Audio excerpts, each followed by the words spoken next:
Welcome! In front of me I have Polar Vantage V2 and I'm gonna show you how to turn off this watch. First we need to open the menu on our watch, and you can do it by pressing the back/menu button. Once you open the menu, you can scroll through the menu by swiping up and down on the screen. Scroll through the menu, find the settings icon and tap on it. In the settings, tap on the general settings option, then scroll all the way down. Find the option called about your watch and tap on it. And here scroll down and find the power off option. It's gonna be right here. This icon. Tap on this icon. Press the OK button to confirm and the watch will turn off.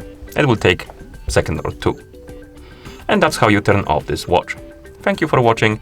If you found this video helpful, please consider subscribing to our channel and leaving a like on the video.